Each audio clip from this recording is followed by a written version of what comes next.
What is up, everybody? This is Nick Fiore, right here on Furious Nation. It is Tuesday, May the 21st of 2024. Furious Nation is back right here on YouTube for the first time since January. I'm Nick Fiore, the creator and host of Furious Nation. I hope you guys are enjoying, and I hope it's not too white or bright with this monitor screen right here. I know it is very sunny out and quite hot out and humid out, so haven't drinking any water. I know I haven't drinking much water, though I really should. That'll be after this video, but you're outside, man, on this hot Tuesday. Stay hydrated, man. It's humid, and today being 87 and tomorrow being 90, with tomorrow being even more hotter. So please stay hydrated and make sure you drink lots of water. You'll need it for today and tomorrow, especially for tomorrow, just like today. But anyways, I hope you're enjoying your Tuesday today. Now, a few things real quick before, and this is the Raw review for last night on Monday, May the 20th of 2024. Raw last night being the go-home show for the King and Queen of the Ring this May 25th, Saturday in Saudi Arabia. It's King and Queen of the Ring week. King and Queen of the Ring week. The go-home show. The Raw go-home show for King and Queen of the Ring for the Saturday with last night on Monday Night Raw, taking place live from Greensboro, North Carolina, which I thought was a decent show last night. The winners for advancing to the King and Queen of the Ring finals for the Raw side, they got right. They have the stories that they have, some nice elements added, and I thought they flowed pretty nicely, and the continuity of it flowed pretty nice as well. Perfect? No. Some things I didn't. Were there some things I didn't like? Correct. Though I am liking the storyline progression of the things going on Raw as of late, but we'll get to that in a sec. Before we get started, before I say the video such, a couple things I do want to address. I might as well just say them now while I'm here.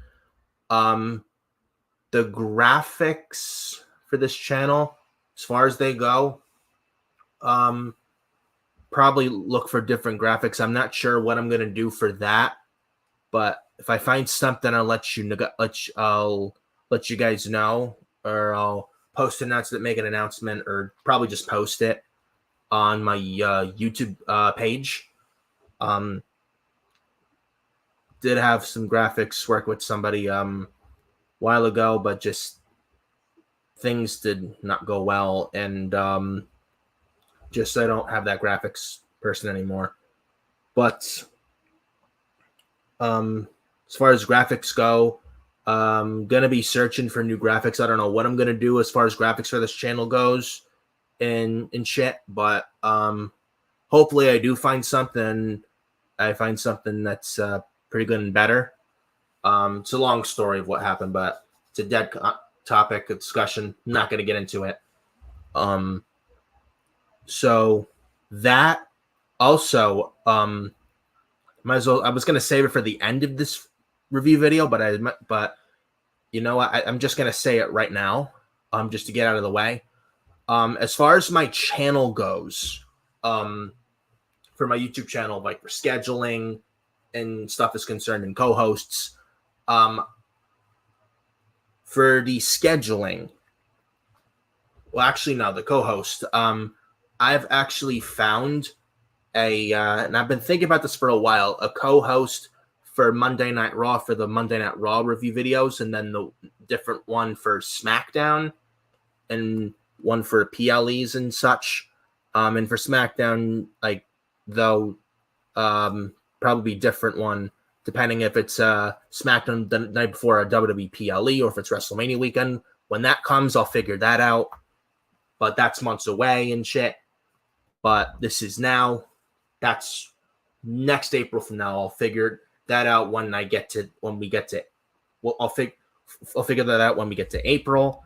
But this is now. That's months away and next year away. But this is now. But as far as right now, the future for my channel is concerned, as far as co-hosts on my channel, the Raw co-host for my channel for the Monday Night Raw review videos on Fiore Station, my Raw co-host is going to be a very good friend of mine, a very good man who actually has been with my channel since day one when I started this 4 years ago on August 16th, in fact, on my birthday in 2020.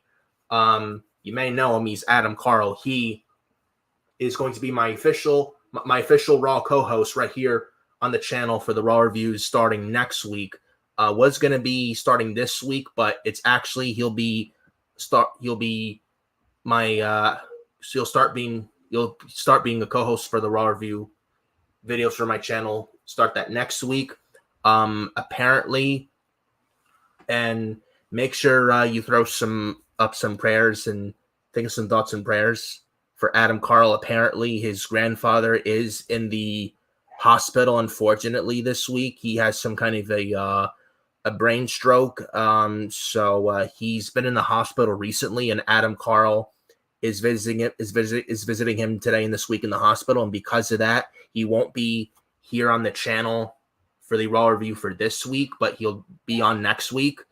So thoughts and prayers for Adam Carl and his grandfather, and make sure you send some prayers to Adam Carl as well as his family and his grandfather as well. And I hope his grandfather pulls through, man. And he's very lucky and fortunate to have a grandfather still right now. And I personally wish I still had mine. Unfortunately, my grandfather last year, it was February 1st of 2023 last year, that unfortunately my grandfather sadly passed away at 85. He had a congestive heart failure and a low thyroid, and he was a fighter till the end. And they tried everything to save him, and he didn't make it. Unfortunately, he came home with hospice, and he was the fighter till the end. And he went at 85. And great man. And I know he's in a better place right now, though I do miss him very much right now, and still do, because I was very close to him. And I know he's up there happy, smiling right now. And I'm very happy for Adam Carl and such, that Adam still has his grandfather right now, and hopefully his grandfather pulls through. I'll be thinking for him, and I'll be pulling for him. And my thoughts and prayers are with Adam Carl, his grandfather, and his entire family. So I'm hoping his grandpa pulls through, and will be really, and I'm really going to be thinking of him, and I hope he makes it. So thoughts and prayers to Adam Carl and his grandfather. Make sure you do the same as well. So Adam Carl, because of his grandfather, I'm giving him the week off. He'll be on the Raw review portion of this channel next week, so look out for that. As far as scheduling goes, for the Raw review videos, because of my work schedule, and I work a 5-day-a-week full-time job as a housekeeper at a hospital called Vassar Brothers Medical Center in Poughkeepsie in New York, which is where I live. Working 5 days a week, full-time, 40 hours a week. Today, I did work today from 7 a.m. to 3:30 p.m. It'll be the same case tomorrow and Thursday, and then Monday. Yesterday I did work as well. Friday off, this weekend, Saturday and Sunday work. Monday next week I'd work. Tuesday next week I'd be off. Then for the next week, Wednesday, Thursday, Friday of next week I'd be working. Then not this weekend, but the weekend after this weekend I'd be off. And then the Monday, and then on Monday in 2 weeks I'd be working, and then work Tuesday like I did today, then rinse and repeat. So I'd be off every other weekend and be off every other Tuesday and off every other Friday, going into a weekend working, and then off every other Tuesday going from a weekend working, with the Tuesday after working a weekend being off that Tuesday, then working every other weekend, as far as that's concerned. So, with that being said, with my work schedule, the Raw reviews will be on Tuesdays, because if I work a Tuesday and Raw gets done 11 o'clock every Monday night because it's 3 hours, because of my work schedule, like especially like if a Raw ends at 11 o'clock at night every Monday, like it does because it's a 3 hour show, ends at 11. And if I work a Tuesday, I would get up at 5:30, 6 o'clock, and I won't have time to do a Raw review the night of if I work Tuesday the next day. So, and where Adam Carl lives for his country, wouldn't work for him Monday night right after the show if I work a Tuesday the next day or if I'm off the next day Tuesday, regardless. But that being said, for the scheduling for the channel, as far as all that goes and such, the Raw reviews on this channel will be on Tuesdays. If I work a Tuesday like I did today, the show would be at 4:15, 4:30-ish at the latest. For the Raw review on the Tuesdays, I'd be working. Now, the Tuesdays not working, the Tuesdays I happen to be off, that would be actually in like an afternoon, like 11, 11:30, 12 o'clock. Probably 12 o'clock, probably leaning more towards 12 noon. So, well, somewhere between 11 and 12, but somewhere along those lines. And that would be Tuesdays I'd be off. But Tuesdays not off, between 4:15, 4:30. On Tuesdays I'd be working. Then Tuesdays off between 11 to 12, going live for the Raw view on with those Tuesdays. As far as SmackDown goes, I do have a co-host. I would assume I haven't talked to him in a while. He's been busy with work lately too, so hopefully it hasn't changed. Found a co-host. Now, if things don't change and the things are set and good and nothing changes and if things go according to plan, I do have a SmackDown co-host for the SmackDown review portion videos of this channel. Now, they'd be on Sundays, 2 days after the show because of my SmackDown co-host's work schedule. And he has a hectic, busy schedule. So for SmackDown reviews on the channel on Furious Nation would be Sundays. Most likely, probably just like a Sunday afternoon, Sunday nights on the channel. If now his name, the SmackDown co-host, if things don't change, my SmackDown co-host is another good friend of mine. He knows his wrestling. He's very knowledgeable on his wrestling. He watches WWE. He watches AEW. Knows this shit on wrestling. He's a very humble, great individual. He's a good friend of mine as well. I've known him for a long time, for years. Great guy. You would like him. His name is J.R. Barnes. He also has his own little podcasting stuff as well. But if things if things stay the way they are, which I hope they do, he will be my official co-host for SmackDown, for the SmackDown reviews on Furious Nation.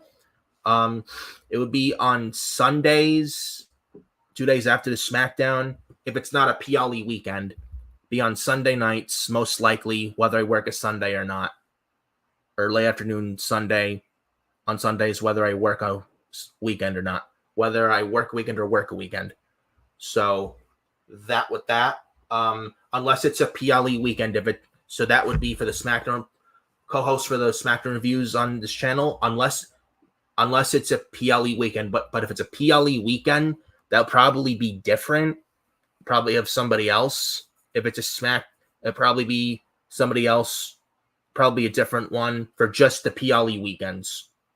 Like if it's a SmackDown the night before a PLE weekend, if it's that. If it's that, I'll have somebody else. And for that, I'm not sure for that, but I'm currently in the process of finding one.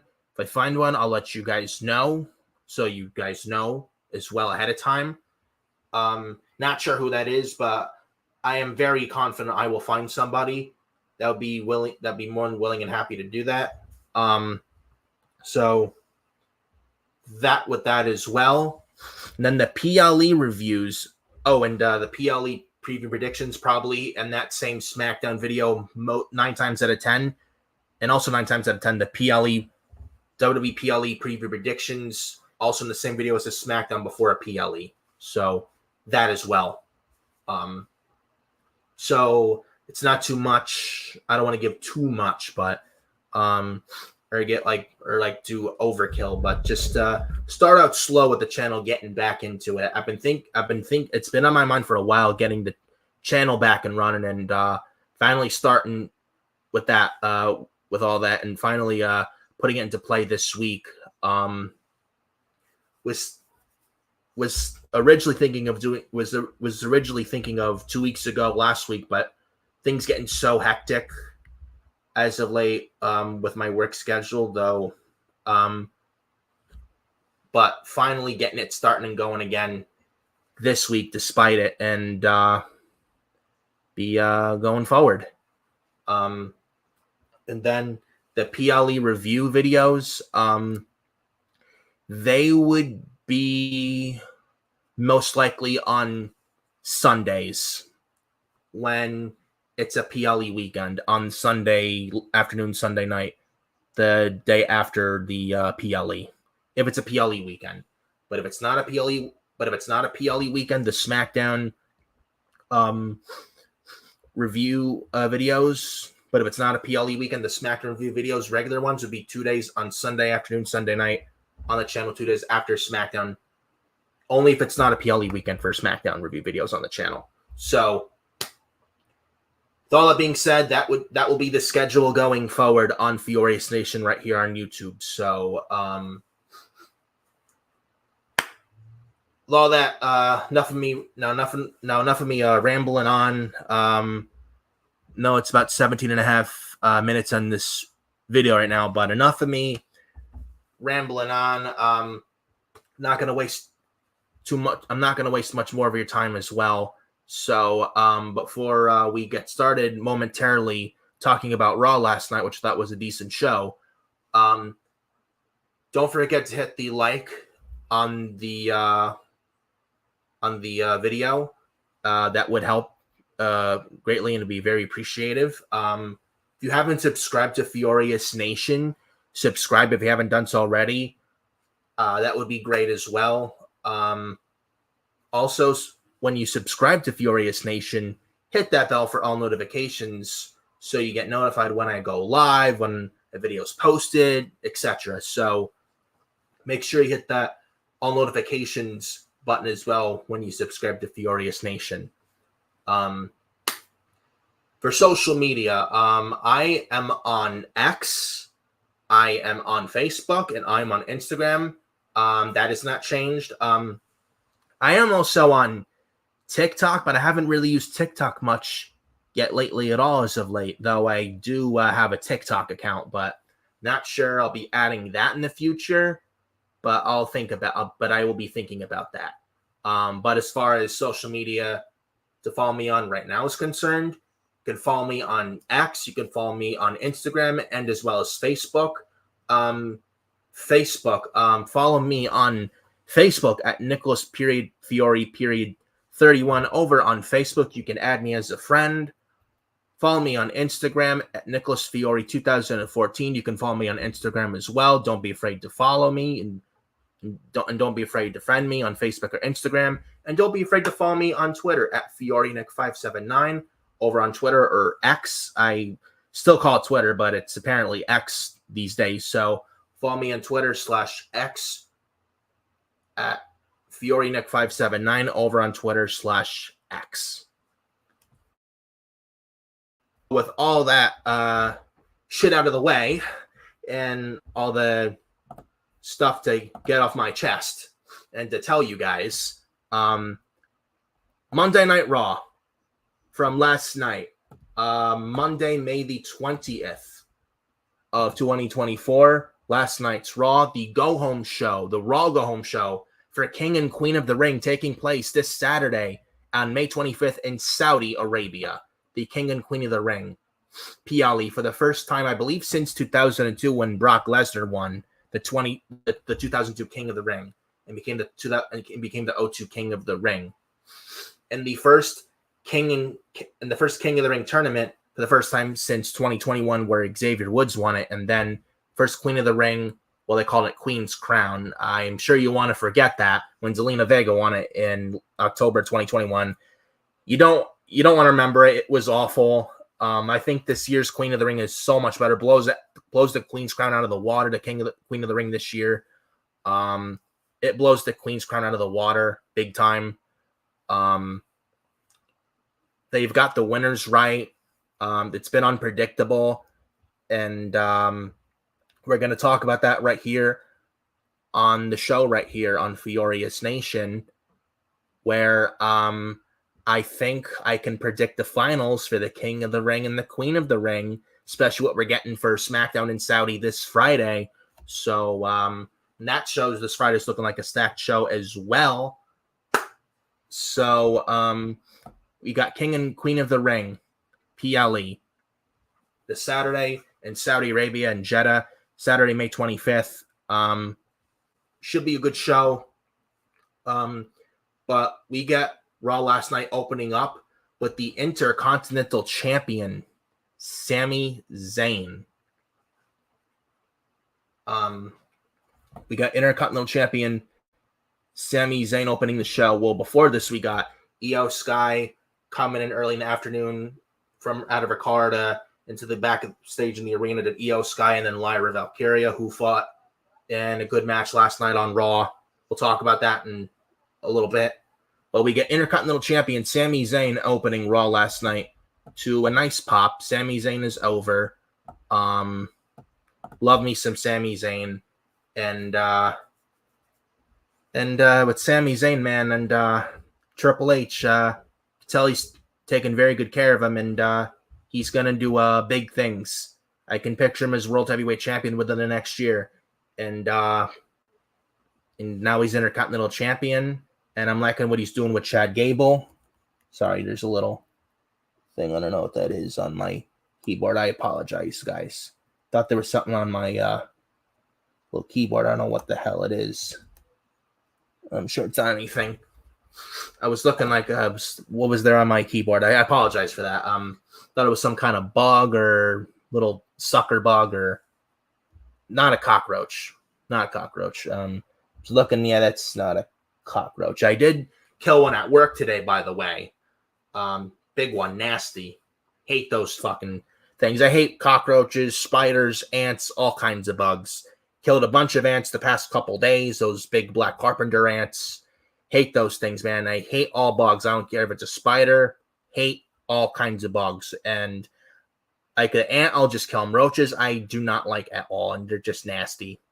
Just nothing positive about them whatsoever. Spiders, I'll kill, and ants, I'll kill. Stink bugs, I'll kill. Hate all kinds of bugs, man. So, not a big bug guy. So, in case you didn't know, a little fact there. Fun little fact there. But hate bugs. Hate all bugs, man. But we get Sami Zayn, Intercontinental Champion, opening the show last night on Monday Night Raw. He has a little in-ring segment. Crowd is hot for Sami. The Sami Zayn is over. I'm liking what he's doing with Chad Gable, as late with Chad Gable's heel turn and him berating Maxine Dupree and Akira Tozawa and Otis getting babyface sympathy from the crowd, especially from last night. Chad Gable potentially recruiting the Creed brothers and Ivy Nile, which we saw Chad Gable backstage with the Creeds last night. So that's a little tease there. That's just a taste of what's to come. And I'm very much looking forward to the new Alpha Academy with Chad Gable, the Creed brothers of Julius and Brutus Creed, and Ivy Nile. So that should be very good. And I'm looking forward to that. We got Sami Zayn in the ring. He's cutting a promo. Sami Zayn has the mic and crowd's hot for him. Sami then says that He says that we're 5 days away from King and Queen of the Ring. He says you'll be facing Chad Gable and Bronson Reed in a triple threat match for his Intercontinental title this Saturday at King and Queen of the Ring in Saudi Arabia, which is one of the matches. Should be that match should be good at the PLE as well. Sammy then says when he was asked why he would accept the triple threat match at King and Queen of the Ring, Sammy says that he has two different issues he needs to solve. A personal one with Chad Gable, where Chad turned heel, where it was the second Raw after WrestleMania, where it was that Raw in Montreal, where that Raw main event was the IC title match between Sami Zayn and Chad Gable, and Sammy ended up retaining. And then Gable turning heel when he German suplexed Sammy right in front of his wife at ringside. And that was the night where Chad Gable officially turned heel, and he's been killing it as a heel ever since. So Sammy says that he has two different issues that he needs to solve.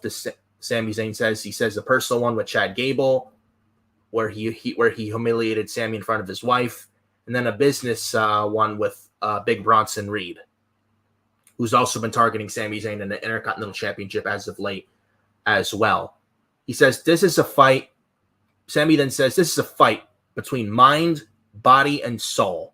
He says he's putting his money on Soul every time.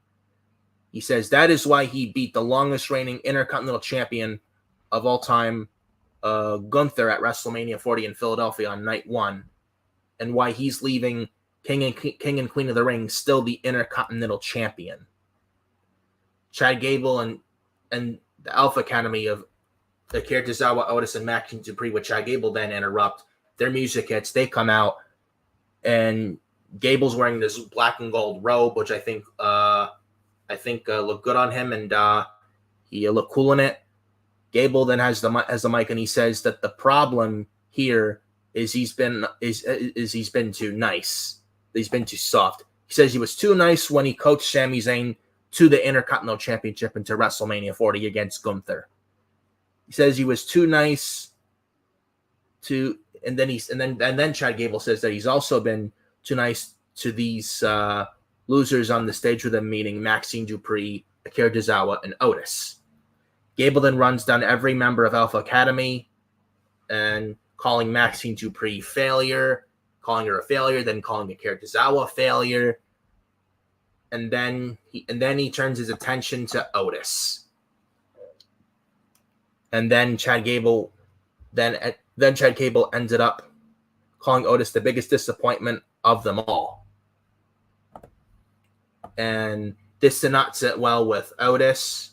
Fans are cheering for Otis. They're giving babyface sympathy to Otis. Sammy then says he's got a question for the Alpha Academy. Says Sammy. He says, how long are you all going to put up with Chad Gable's crap? Gable then says he knows what Sammy's trying to do, and it's not going to work. He says he doesn't have to pin Sammy to win the title, but he's going to pin Sammy to win the title. And then Sammy notes that the PLE is just this Saturday, but he says they're scheduled to fight tonight. And then Sammy says, let's do this thing right here, right now. We then get the first match, and then this leads to the first match of the night, a non-title match with Intercontinental Champion Sami Zayn up against Perk, Chad Gable. And I think I saw Cameron Johnson as well in the chat. I don't know if like a little thing with the ad stage thing, but what's up, Cameron Johnson? And shout out to you. Hope you're doing all right. So we then get this non-title match with Sami Zayn, Chad Gable. I don't like champions wrestling in non-title matches because it's just lazy booking, and it's something Vince would do, and this was booked here with this last night on Raw. I don't like it. I think it's lazy. But how this ended, I'm actually fine with this because it makes sense via storyline wise. And the way how Sammy lost, he didn't lose. I mean, he lost somewhat clean, but he didn't lose that clean with what happened with the match ending of that match last night. So we get Sammy landing a flurry of strikes to Chad Gable. Then Sammy sends Gable into the ropes. Gable ends up putting the brakes on Sammy, and then Sammy clotheslines Gable over the top rope. Otis and the rest of Alpha Academy then help Chad Gable up, and then Gable gets upset when this happens, and he pushes them away. And then Otis is despondent, and then we go to the commercial break. Then from the break, we then get Chad Gable missing a diving headbutt. Gable reverses then the Blue Thunder Bomb into a nice T-bone suplex. Gable then chokes Sammy on the ropes and then distracts the referee. Then while the ref, when the referee had his back turned, or had her back turned, and then when the ref had their back turned, Gable then tells Maxine to hit Sammy when he was draped on the middle rope. Dupree hesitates and doesn't want to do it and says she can't do it. Gable gets pissed off and gets upset and yells at Maxine. Dupree berates her. Sammy then unloads on Chad Gable. Gable then rolls out of the ring to escape Sammy's 10 corner punches.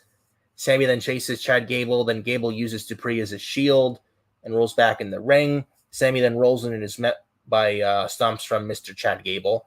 Gable then sets Sammy up on the bottom rope and distracts the ref again. Gable then tells Tozawa to attack Sammy, but Tozawa refuses. Then Gable yells at Dupree and Tozawa, and he tells them both to leave. So Dupree and Tozawa both walk away. Then while Gable is berating the pair, Sammy then hits the Blue Thunder Bomb for a near fall, which looked nice, which looked beautiful. That gets Sammy a near fall. Gable then rolls out of the ring and ends up at Otis's feet. And then the screen glitches for another QR code, which has been these Uncle Howdy Bo Dallas stuff as of late, which have been pretty good. And I'm looking forward to Bo Dallas / Uncle Howdy's eventual WWE return to pay tribute to his brother, the late great Bray Wyatt. God rest his soul. Wyndham Rotunda, Bray Wyatt. So looking forward to this new Wyatt 6 with Uncle Howdy in it, Bo Dallas. So the QR code appears before we cut to another commercial break, for the second commercial break. Then we get back from the break, and Sammy and Gable are then trading German suplexes. Sammy gets a 2 count after making a Nuchu driver. Gable then counters the haluva kick into an ankle lock, which looked nice. Sammy then gets to the ropes to force a rope break. Gable then sends Sammy out of the ring and yells for Otis to take care of Sammy to hit him. And then while Gable distracts the ref, Otis hesitates and doesn't punch Sammy. Then Gable tosses Sammy back into the ring. And then Gable is yelling at Otis to hit him. Otis hesitates. Gable slaps Otis right in the face. And fans are new, and they are giving Otis sympathy and are cheering for him. Then Otis looks totally rejected from this after that. Gable then brings the IC title into the ring to use as a weapon. And then Sammy suplex the exploder suplex Sam. And then Sammy's in with his exploder suplex to Chad Gable into the corner. Then Sammy, as he's setting up for the haluva kick, Otis then hops up on the apron and he clotheslines Sami Zayn in the corner with the referee's back turned because he was busy with Chad Gable. Gable then hits the Chaos Theory, which is the rolling corner German suplex. That Chad Gable calls Chaos Theory. And Chad Gable gets the 1, 2, 3 on the Intercontinental Champion Sami Zayn before the IC title triple threat match this Saturday at King and Queen of the Ring in Saudi Arabia. Now, I'm not a fan of with me, I'm not a fan of champions losing clean and non-title affairs. Champions should never lose clean. Champions should never be pinned or submitted clean in non-title matches. That's just dumb booking, and it makes the champion and the championship look weak. I don't like that whatsoever. But with this instance, for once, it's okay because the story with Chad and Sammy's been good. And storyline-wise, kind of makes sense just based off the Chad and Sammy story and Chad Gable just berating Alpha Academy and Otis. And also, Sammy did lose clean, but at the same time, he didn't because Otis did clothesline Sammy, but those Otis at the same time reading his body language didn't want to, but he did it, though he didn't want to. So at least with this instance, I mean, I didn't like Sammy, the IC champion, losing clean here, but this at least is not as bad as it would be with the old WWE administration. If this was Vince still in charge, I would have shit all over this and just crapped all over this. But with this right here is not, I mean, it's not good, but it's not as bad as it would be a lot more bad with the old administration. So that's my take on that. Chad Gable beats Intercontinental Champion Sami Zayn in a non-title match last night on Raw before the IC title triple threat match, also involving Bronson Reed, this Saturday in Saudi at King and Queen of the Ring on Saturday, May 25th. And also, Sammy losing here pretty much guarantees that Sammy is walking out of Saudi this Saturday at King and Queen of the Ring, still the Intercontinental Champion, which I think he should anyway, because I would do Sami Zayn and Chad Gable for the Intercontinental title at Clash of the Castle in Glasgow, Scotland next month on June 15th. And I think that's where Chad Gable wins the Intercontinental title, but that's just me. But Sammy losing here pretty much shows that Sammy's not losing the title this Saturday. So just throwing that out there as well. But Chad Gable beats Sami Zayn, Intercontinental Champion, in a non-title match. We then get the next match, which is a squash. And I do mean a squash.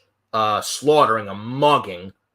Braun Breaker goes up against a enhancement guy from NXT Level Up by the name of Kale Dixon. Apparently he does wrestle in NXT Level Up. I don't watch NXT Level Up. I don't.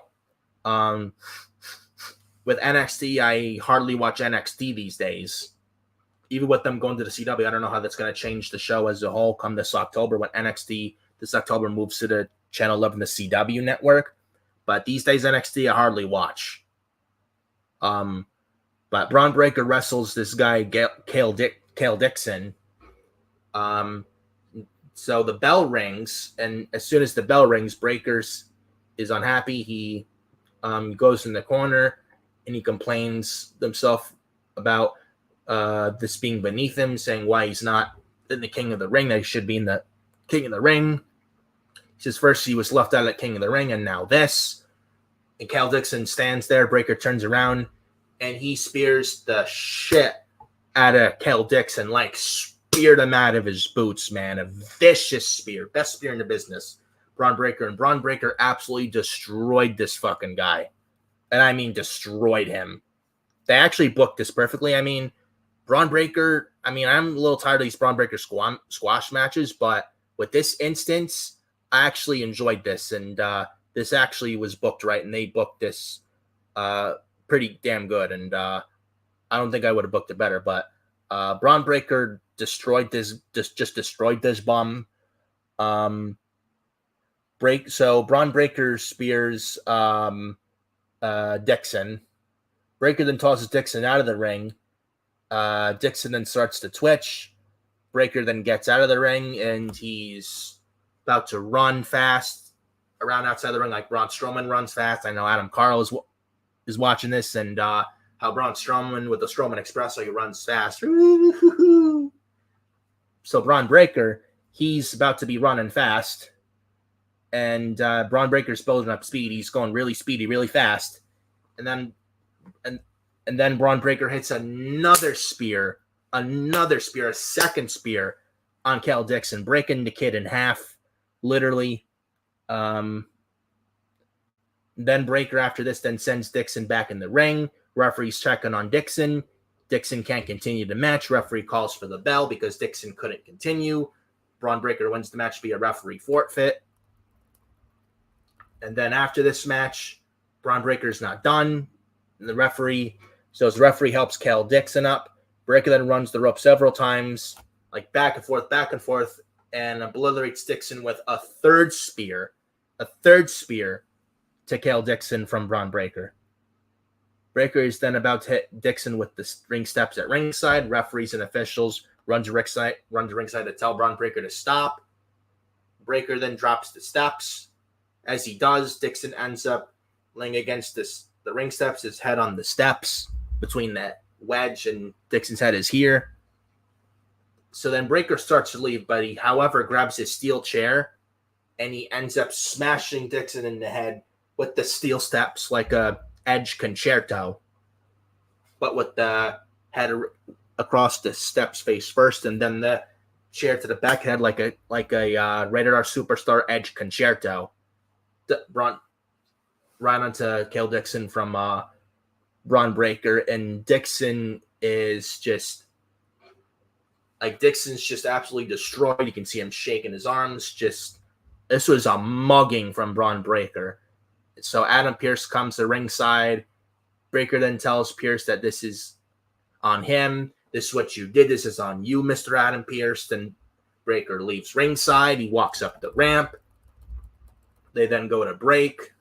And then as they go to break, you see Kel Dixon being carried out on a stretcher. They see EMTs come out and they're land Kel Dixon on a trapped together on a stretcher. And then we get then we go to the break. And then after the break, we then get Adam Pearce with Kale Dixon with the stretcher. They're about to load him into the back of the ambulance. Braun Breaker then shows up. Breaker and Pearce have a argument, and they have a stare down, and Breaker's causing all chaos and bullshit on Raw. And Adam Pearce is not going to stand for that. And then Braun Breaker gives attitude to Adam Pearce. Breaker walks away. Kale Dixon sends loaded to the back of the ambulance, and the ambulance leaves the arena that they were in last night in Greensboro, North Carolina. And then it leads to the next match. We'll talk about Braun Breaker, where I think we'll go with him in a sec. But we get the next match on the show last night, the Queen of the Ring semifinals from the Raw side, or the Raw Queen of the Ring finals, but the semifinals for the entire Queen of the Ring tournament with Raw last night. Io Sky of Damage Control versus Lyra Valkyria, former NXT Women's Champion. Two former NXT Women's Champions in Io Sky and Lyra Valkyria. So this match I thought was very good. I thought both ladies stole the show. They had a banger here. This was going to be a banger going into this match, and it lived up to that. And both ladies definitely brought it last night. We got Valkyria and Sky trading submission holds and quick pin attempts. Valkyria then gets a near fall after a slingshot crossbody, which I thought looked very beautiful. Sky then retreats right into the corner. Valkyria then tells Sky that she was this close to pinning her. They go to a commercial break. They come back from the break, and Sky is working over Valkyria's injured back, which is the story of this match. Valkyria then fires up and lands a Fisherman's Buster. Very nice Fisherman's Buster for a near fall. Sky then plants Valkyria in the mat and lands a Meteora in the corner for a near fall. Love Io Sky's Meteors in the corner. They always look nice every time. Very vicious. Love that move from Io Sky. She's awesome. Valkyria then rolls Sky into a swinging surfboard stretch, and I thought Io was actually going to tap right here. And this looked pretty nice as well. Io Sky then escapes the hold and locks Valkyria in a crossface, which was a nice transition. Valkyria ends up escaping. Sky goes up for a finisher, the moonsault. Valkyria then pulls Sky off the top rope, and she tries a tornado DDT. Sky reverses it and stuns Valkyria on the top rope. Then PK on the apron by Sky. Sky then flattens Valkyria with the Asai moonsault. Then we go to the break. And after the moonsault, Valkyria kicks out. They go to the break. Sky goes up for her moonsault again. Valkyria cuts her off. Sky then slips off Valkyria's shoulder and hits a powerbomb. Sky misses over the moonsault but lands on her feet. and then Valkyria, she doesn't go for the Nightwing, but Valkyria rolls up Sky for the 1, 2, 3, and winner is Lyra Valkyria, and she will go to the Queen of the Ring finals in Saudi this Saturday on May 25th for King and Queen of the Ring. Good match. I thought this could have went either way, but I was predicting originally when these brackets originally came for the ladies for the Queen of the Ring tournament this year in Saudi, I was predicting for the Queen of the Ring finals being SmackDown's Nia Jax, who was wrestling Bianca Belair in the semifinals this Friday on SmackDown Saudi. I think Nia is beating Bianca. My original prediction for the Queen of the Ring finals this year was Nia Jax and Lyra Valkyria in the finals, and Nia Jax wins the Queen of the Ring, which I think would be nice, and I think that would be the right call. Lyra Valkyria just got called up, and you don't want to rush her too quick. And they're building her up very nicely, and even a loss to Nia won't do any harm to Lyra whatsoever. And Nia's been pretty good since she's been back when she returned last fall. Her current run now is a lot better than her first run with Nia Jax. But I think Nia's winning the Queen of the Ring. I think that's the right call, especially if she's the next in line to challenge Bayley for the women's title in the future, which I think she will be. We got Lyra beating Io. Now it could have been Io and maybe Io Bianca, but we've seen already, or Io versus Nia. But I think the right call was, in my opinion, was Lyra and Nia, but Lyra wins. And Lyra and Nia for the Queen of the Ring finals was my prediction earlier when this tournament was just getting started for the ladies for the Queen of the Ring this year. But we get Lyra going to the finals, and I think she'll go up against Nia, but she'll fall short to Nia in Saudi. That's just my prediction. But Lyra Valkyria beats Io Sky, goes to the Queen of the Ring finals. We then get a backstage segment after this with R-Truth and The Miz, The Awesome Truth. They have a comedic segment. Saying, did somebody say Andre with Andre the Giant? With this comedic stint with The Awesome Truth. Not really a fan of this Awesome Truth. I think it's kind of run its course as of late. But I do like R-Truth, though. And I know Adam Carl is watching this.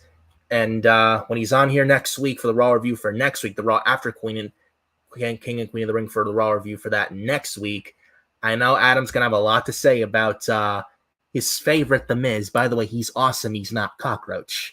He's awesome is The Miz. So, had to throw that out there. So, get ready for that when Adam Carl takes great pleasure talking about The Miz next week. So, I think you're going to very much look forward to that, and that'll be pretty good. So, and I know Adam is watching this. So, we then go to the next segment. It's another backstage segment. It's Ilya Dragunov being interviewed backstage, talking about his loss to Jey Uso last week. He talks about that, and he's still talking about Gunther. Wishes he would have got Gunther tonight. But so they're teasing Ilya Dragunov and Gunther. It's going to happen, just not now. And I'm very confident. I'm very sure Triple H is booking. He has it in his mindset. Ilya Dragunov Gunther possibly this August 31st in Germany at Bash in Berlin, or next April in Vegas and Las Vegas at WrestleMania 41.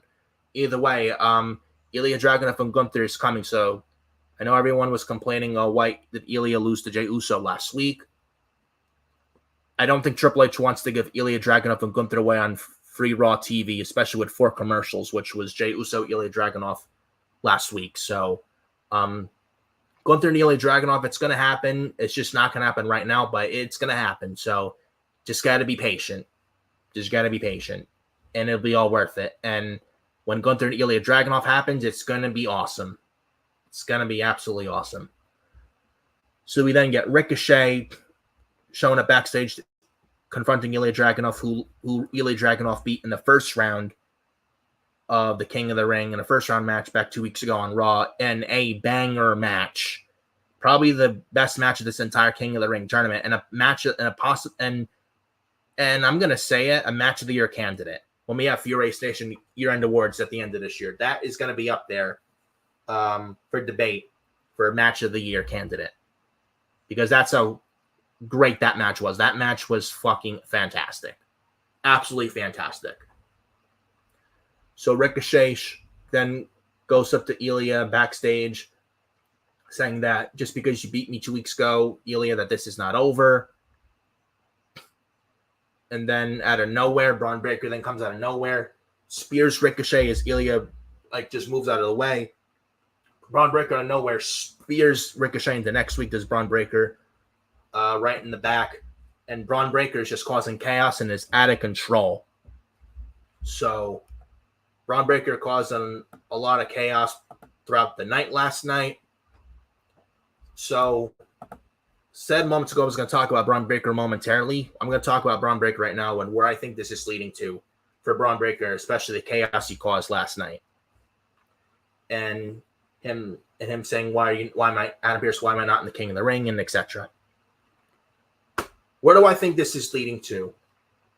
It could lead to a bunch of things, but I'm making a prediction. I think it's going to lead to a trade. And WrestleVotes on Twitter, and shout out to WrestleVotes over on X, is he's a very credible source for WWE insider sources and news and rumors.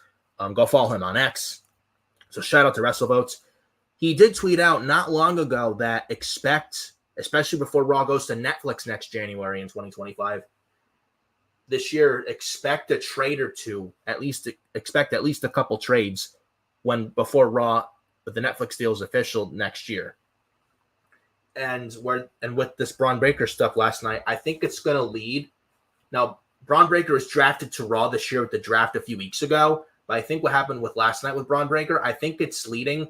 And the chaos that Braun Breaker caused last night, Adam Pearce is not going to put up with this bullshit. He's not going to let Braun Breaker run him and run his show because Adam Pearce is the Raw general manager. So Adam Pearce is not going to put up with that bullshit from Mr. Braun Breaker. So I think this is going to lead to Braun Breaker being traded to SmackDown for somebody else. And if you watch SmackDown also this past Friday, AJ Styles, who's on SmackDown right now, was backstage. And he was asked, "Where is your future hold for you right now, AJ Styles?" And he said he's going to be talking to SmackDown General Manager Nick Aldis. So AJ Styles wrestled Cody Rhodes in France at Backlash for the WWE Championship. AJ lost to Cody clean. And then the SmackDown King of the Ring first round match, AJ Styles versus Randy Orton, and AJ lost to Orton clean as well, just like he lost to Cody clean at Backlash in France for the WWE Championship. And there's nothing left for AJ Styles to do on SmackDown. And the chaos that Braun Breaker caused last night, I think we get a trade.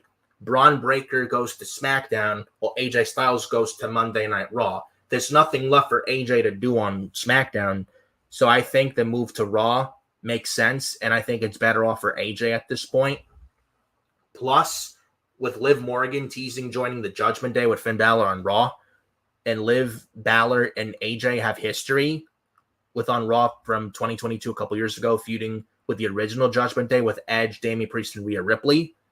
It kind of makes sense for AJ and Raw maybe possibly teasing joining with the Judgment Day, because I think they're kicking Damian Priest out of Judgment Day eventually. And when Rhea Ripley comes back from her injury, she's going to be a big babyface and she'll be kicked out of Judgment Day. And especially with Morgan teasing his heel turn, and I think she's going to join Judgment Day with Dominic Mysterio, JD McDonough, and Finn Balor, and possibly now in the Judgment Day also Carlito. So that's just my take on it. But I think there's going to be a trade, and Braun Breaker's can end, and Braun Breaker making Adam Pearce's life a living hell on Raw as a consequence with what Braun Breaker did last night on Raw. How's Adam Pearce going to punish Braun Breaker for Braun Breaker's actions last night on Raw? I think Adam Pearce, he's not going to fire Braun Breaker, or if he does, he'll fire him from Raw, or simply we won't fire him, but Adam Pearce is going to ship him off. He's going to trade Braun Breaker to SmackDown for somebody else. Maybe they do a 1-for-1, 2-for-2, 1-for-1 trade, 2-for-2, 3-for-3, maybe a 1-for-3, 2-for-3. Maybe they trade Jey Uso. Maybe they trade Jey Uso. Maybe they trade Styles for Braun Breaker, or maybe you do a 3-for-1. Maybe you trade AJ Styles for Braun Breaker, Braun Strowman, and Jey Uso, which Braun Strowman, He's another guy I think should have went to SmackDown this year with the draft, but he's on Raw, which I don't agree with. I think he should be on SmackDown, especially with the Wyatt Six, possibly, which I think they're going to be on SmackDown, especially with Cody needing some challenges for his WWE Championship on SmackDown. That's just my opinion. And Braun Strowman would fit perfectly with the Wyatt Six. Obviously, with Braun Strowman having history with the Wyatt family, with Luke Harper and Bray Wyatt, God rest their souls. And then Jey Uso, he's done everything. And then with Jey Uso, in a quick amount of time, he's done everything on Raw. There's nothing left for him to do there. He's another guy who I think should have went to SmackDown this year with the draft. And they moved him to Raw, which I thought didn't make sense, in my opinion. And when Jimmy Uso comes back from his injury with the SmackDown new Bloodline storyline as of late with Tonga Loa, Tama Tonga, and Solo Sikoa as of late on SmackDown, coming out of WrestleMania 40. And when Jimmy Uso comes back from his injury, I think we're going to get the Usos back together. You can't do that if both Usos are still on separate shows. And I think Jey Uso is eventually going to get traded to SmackDown. And I think we're going to get the Usos back on SmackDown, feeding with the new Bloodline. And then, like I said, Braun Breaker, and then with Braun Breaker, he's also a guy, and he just started on SmackDown when he signed with SmackDown this past February when he got called up from NXT, and they drafted him to Raw this year's draft. It didn't make sense. He should have never left SmackDown from the start. And I don't understand why they moved him to Raw. It made no sense. He's a guy that should have been safe from the draft because he just got started on SmackDown 2 months before the draft, not even a long time being on SmackDown at all, and he was drafted to Raw. It made no fucking sense. So I'm hoping Braun Breaker goes to SmackDown. They correct that mistake. Also, Baron Corbin with Braun Breaker, the Wolf Dogs, great tag team in NXT, former NXT tag team champions. Braun Breaker goes to NXT, forms a tag team, Braun Breaker, and they form the Wolf Dogs, and they become so great together. They kill it in NXT, become NXT tag team champions, and they're just so great together right now. And they were just hitting their stride, and then they split up with Breaker to Raw, Corbin to SmackDown, and Corbin on SmackDown, he's reinvented himself in NXT, and I'm glad he's back on the main roster on SmackDown as Baron Corbin. But Corbin on SmackDown on his own is going to go nowheres. And the Wolf Dogs didn't even hit their peak yet at all, and they split him up with the draft. I think with what happened with Braun Breaker last night, he gets traded to SmackDown for AJ Styles, or at least Braun Breaker for AJ Styles, and we get the Wolf Dogs back together on SmackDown. Plus, SmackDown could use some more tag teams. You add the Wolf Dogs to the SmackDown tag division, have them rule the SmackDown tag division for many months. Maybe we get Wolf Dogs versus DIY for the WWE tag team titles, A-Town Down Under versus Wolf Dogs, Usos versus Wolf Dogs. Maybe have the Wolf Dogs take the titles from A-Town Down Under at SummerSlam, maybe instead of DIY, if not DIY, if they plan on breaking them up and turn Tommaso Ciampa heel, like he turned on Johnny in NXT, which actually I think was yesterday was the day 7 years ago where Tommaso Ciampa, it was the end of NXT TakeOver Chicago 1 in Chicago, where the end of that show, Tommaso Ciampa, like no one saw it coming, turned heel on Johnny Gargano as soon as the end credits came, and he threw Johnny right into the LED side screen, did Tommaso, and turned on his best friend Johnny Wrestling, and Tommaso Ciampa turning heel, and man, the nuclear heel heat to Tommaso Ciampa being that psycho killer.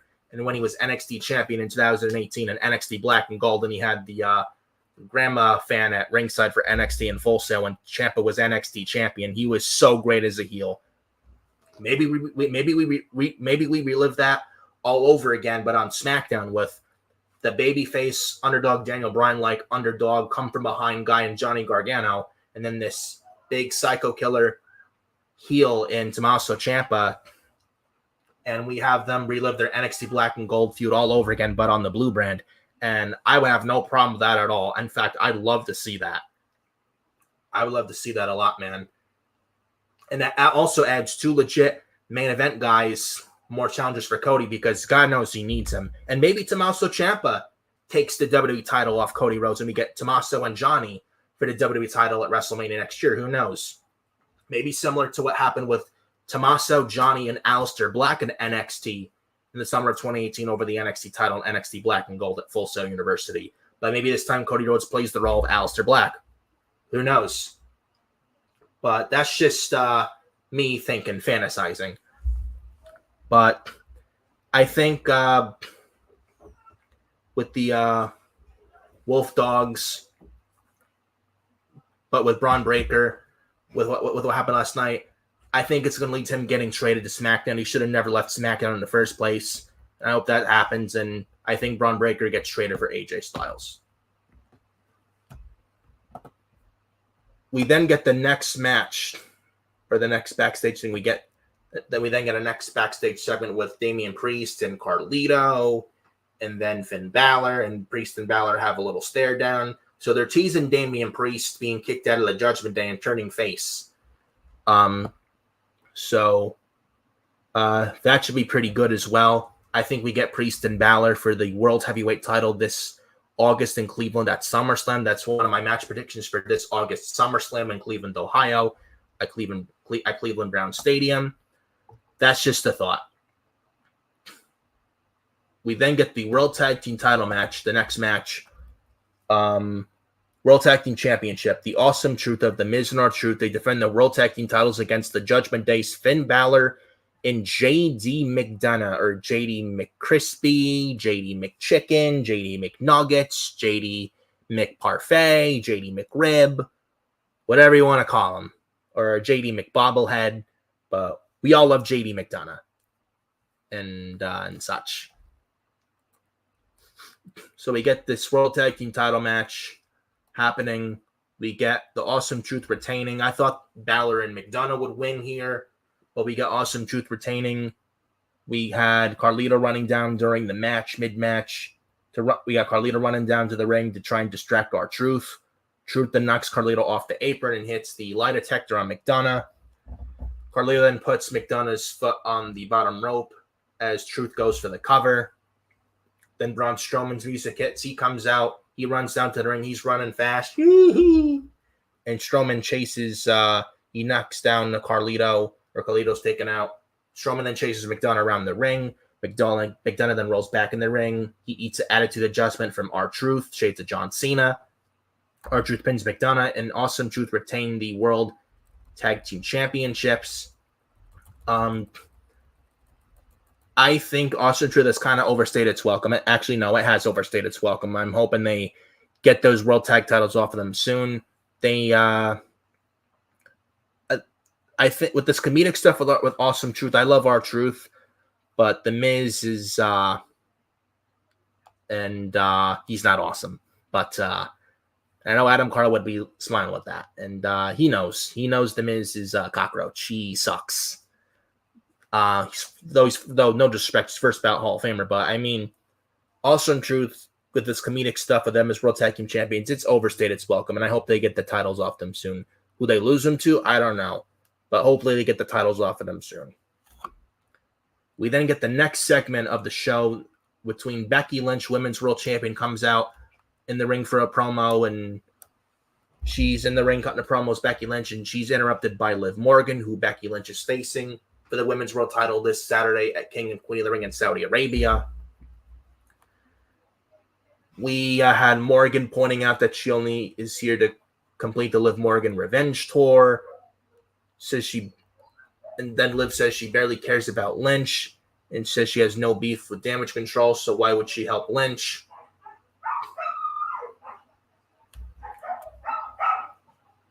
Lynch then rants about Morgan taking 10 years to find purpose. Lynch then wants to fight tonight. And then Liv says that why would she do that when she has the title match in 5 days? And before this, Liv then brings up that Becky Lynch is selfish and such, yada, yada, yada. And that was the segment with Becky Lynch and Liv Morgan. I thought this was cringe. This was not a good promo segment. Though I think Liv Morgan wins the Women's World title and becomes heel. And when Rhea Ripley comes back as a big baby face, I think she's going to win the title back from Liv Morgan, because when Rhea Ripley was Women's World Champion, I don't think she was supposed to lose this like last month at all, but she got hurt. And that's the only reason Becky Lynch is women's world champion. That's the only reason Liv Morgan's going to be women's world champion in the future soon, until Rhea Ripley comes back. When she comes back, she's going to be women's world champion, and the women's world title will be back with mommy Rhea Ripley right where it belongs. This was a cringe segment. I did not enjoy this at all. I like Liv Morgan, but her voice is cringe. Becky Lynch I adore as well, but sometimes she can be cringe on the mic as well. She's not she's not awful, like worst promo of all time, but sometimes she can be very cringe. That's just my honest opinion on it. But I didn't enjoy the segment at all. I thought this was pretty cringe. And I do think Liv may win this Saturday, and Becky Lynch does have a contract coming up in a few weeks, but I don't think she leaves. I doubt she leaves. And no, Becky Lynch is not going to AEW. Her husband, Seth Rollins, just recently signed a new deal with WWE. So if Seth Rollins, her husband, is staying, why? I don't see Becky Lynch leaving and going to AEW. I don't. It's either Hollywood or stays with WWE. I don't see her going to AEW. And what AEW is doing with Mercedes Moné / Sasha Banks, Becky seeing what's going on, why would she go there? Like, that would be Becky's future in AEW and not good. And there's no use for Becky Lynch to go there in AEW. And AEW's been so ice cold as of late. So no, Becky Lynch is not going to AEW. She's going to stay in WWE. Her contract is up in a few weeks, but I do think she ends up staying and re-signing and signing a new deal, inking a new deal with the WWE. I just don't see why she would leave, especially with her husband just re-signing and signing a new deal. So why would she leave? I don't see her leaving. I think she's staying. I think Becky Lynch is staying with WWE. And is signing a new contract with WWE. We then get the next segment of Shayna Baszler, Zoe Stark backstage. They're discussing their Fatal 4-Way women's Fatal 4-Way tag match for a number one contendership for the women's tag titles. Then Sonya Deville is showing up backstage. She's back for the first time, and she was injured last summer. Felt like she was out for ages, but she's back. Sonya Deville's back, looks like she's on the Raw brand. She looks great. Happy to see her back. And she tries to recruit Shayna Baszler, Zoe Stark. I don't know where that goes, but moving on. We then get the next segment, a backstage segment with Xavier Woods and Kofi Kingston. They're in the trainer's room in the back. Karrion Kross comes up to them, and he says something to them.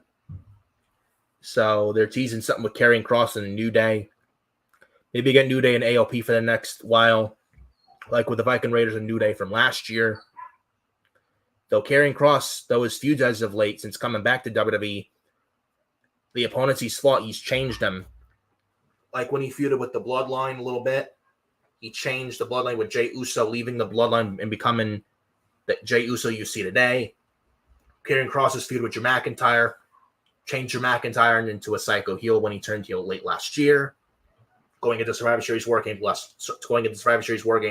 last November. He changed Rey Mysterio when Rey Mysterio after that finally hit his own son, Dominic Mysterio, right before WrestleMania last year in Los Angeles. He feuded with AJ Styles last summer, changed AJ Styles into the heel you see today. Then he feuded with Nakamura briefly in the spring of last year. And now you see Shinsuke as the heel out nowadays. Where the SmackDown right before the end of the year last year, that SmackDown promo with Karrion Kross, there was a week or two shortly before AOP returned at the beginning of this year on SmackDown, where Karrion Kross says the Bloodline were warned. So how that turned out. He mentioned he took away Drew McIntyre's temperament and he spiraled out of control. He said he took away Rey Mysterio's patience, and he said it led to a point where Rey eventually hit his own son in front of his mother. Then Karrion Kross brought up that, and then just for fun, I took away Shinsuke Nakamura's honor, and look at him now. He said he took away the honor of Shinsuke Nakamura, took away Shinsuke's honor, then look at him now. And he took AJ Styles' babyfaceness away, and now he's a heel. And I think with Karrion Kross now feuding with New Day, maybe they turn the New Day heel and more vicious attitude. Maybe they do turn a New Day heel and more serious heel. And New Day haven't been flipping pancakes as of late with a trombone as of late. And they're becoming more serious, which I like. this was the Vince administration, they'd still have him throwing pancakes and trombone and shit, which nobody wants to see. But maybe this Karrion Kross thing with the New Day as of late, maybe it turns a New Day into vicious heels. Who knows? But this is interesting right here. And talk with Adam Carl with this as of late, the past couple weeks. This is pretty interesting with Karrion Kross with the New Day. So we'll see where this leads and ends up to. We then get the number one contenders match for the women's tag titles. Damage Control of Dakota Kai and Kairi Sane versus Katana Chance and Kaden Carter versus Zoe Stark and Shayna Baszler versus Ivy Nile and Maxine Dupree. I don't care. Women's tag titles are worthless. Shayna Baszler and Zoe Stark win with the Alley-Oop knee combo. Who cares? Shayna and Zoe get Jade Cargill and Bianca Belair in a future match for the women's tag titles. Moving on, women's tag titles are fucking worthless. It's a waste of time talking about with that, so moving on. We then get the next segment with Drew McIntyre popping up. And Drew McIntyre says, and now Drew McIntyre's sermon. Drew McIntyre's backstage and such. We could have more time for this and not the women's tag team title number one contenders match. Waste of a match and time, that match. We then get Chad Gable in the back, possibly recruiting the Creed brothers. So that's a little tease there. So look forward to Chad Gable be creating a new Alpha Academy and getting rid of and dumping Maxine Dupree, the characters I want Otis. So look forward to that. So that I'm looking forward to. So keep an eye on that, ladies and gentlemen. So then we get Otis approaching Chad Gable, saying that he's sorry what he did with Sammy last night. And Chad Gable is pissed off and gets all over Otis, berating Otis. And before this, Otis and Sami Zayn are in the back in the locker room. Sammy says you need to listen to them and not to Chad because what Chad's doing is wrong. I know Chad is your real-life best friend, but what Chad's doing as of late is wrong.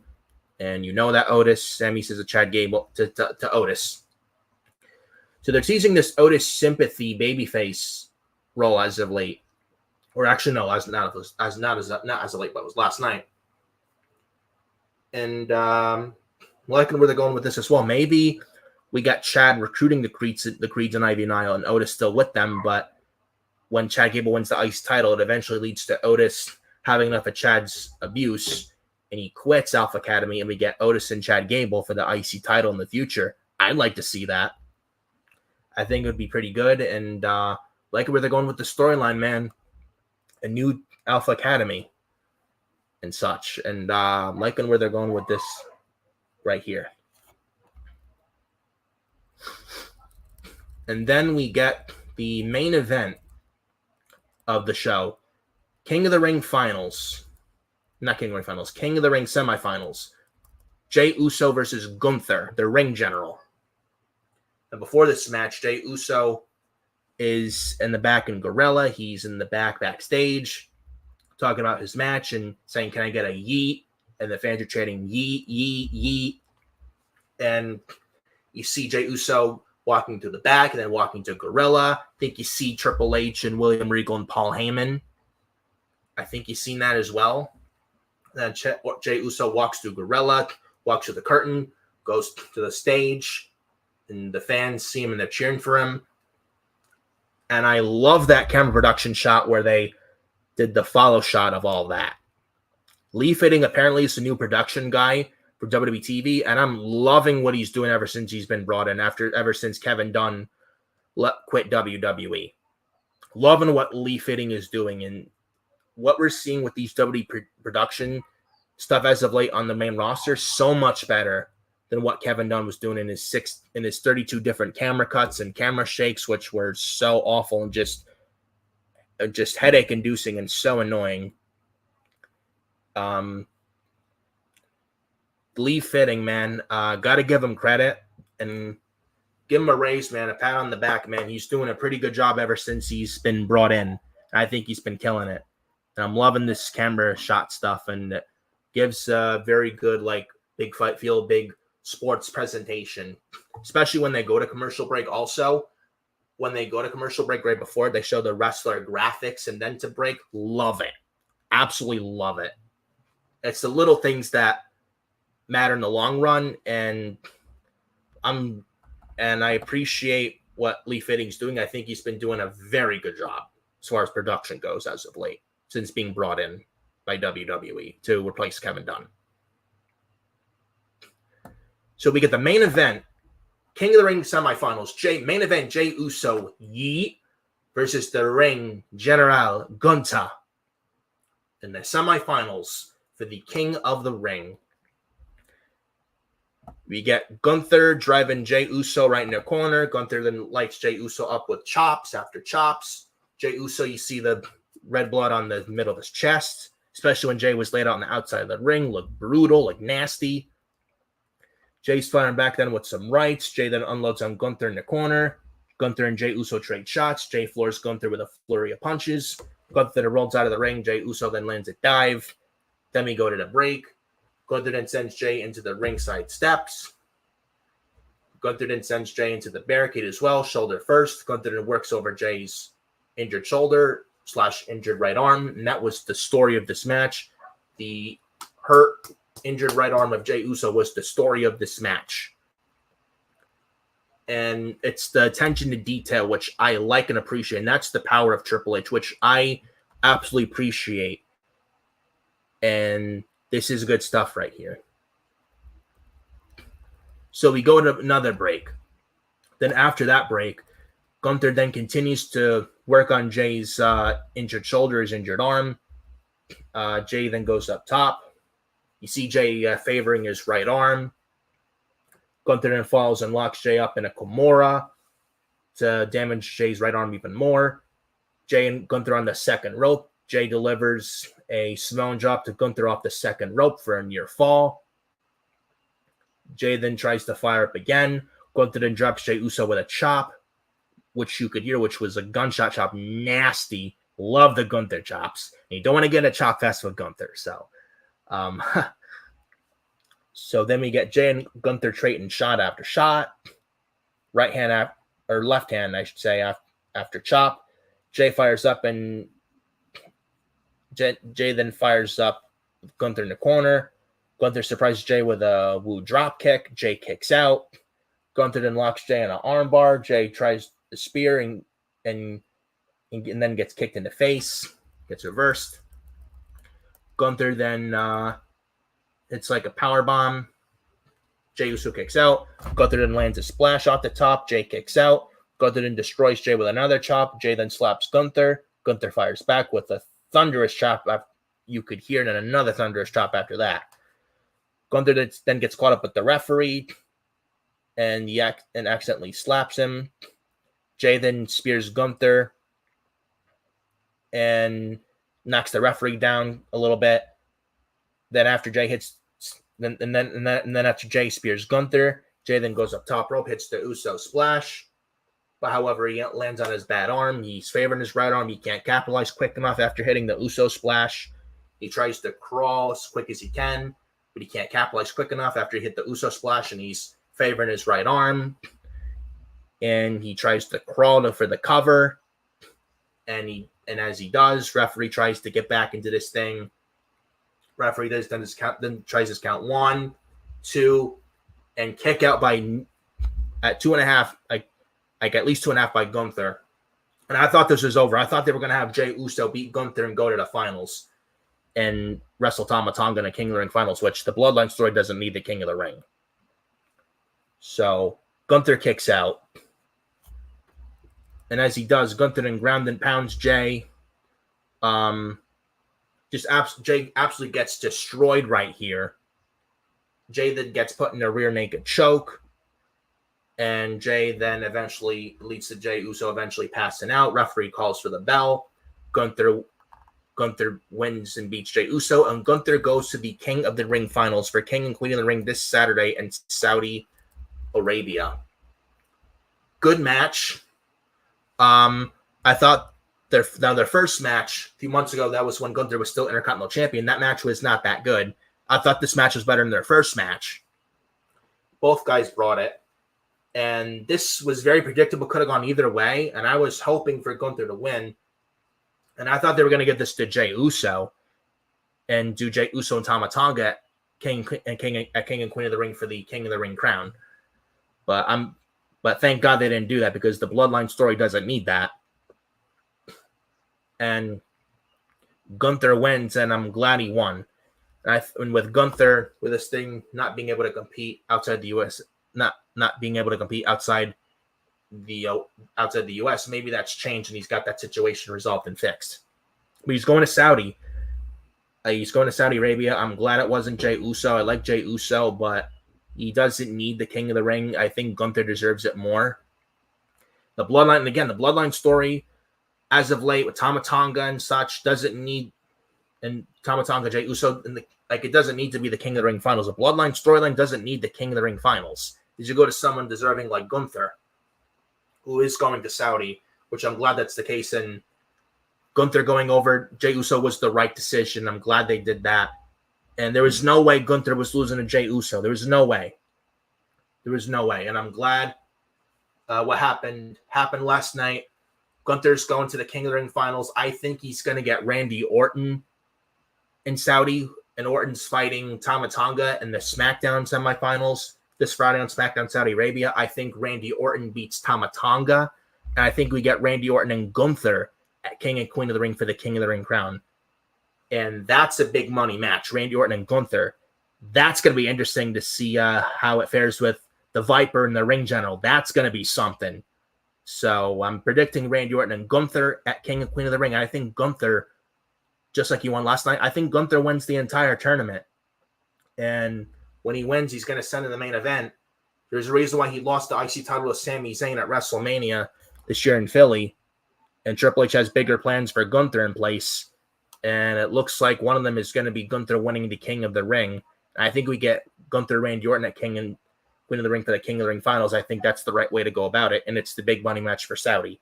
So that's my prediction on that. I'm glad we got Gunther winning last night. I was actually kind of nervous. I thought they were going to give it to Jey Uso. I'm glad it was proven wrong. Love Jey Uso, but Gunther needed to win more last night. I'm glad he won. So we got Gunther going to Saudi in the King of the Ring finals, as I think he gets the Viper Randy Orton. And Gunther, Jey Uso, good match last night. Thought it was better than their first match when Gunther was still IC champion a few months ago in March.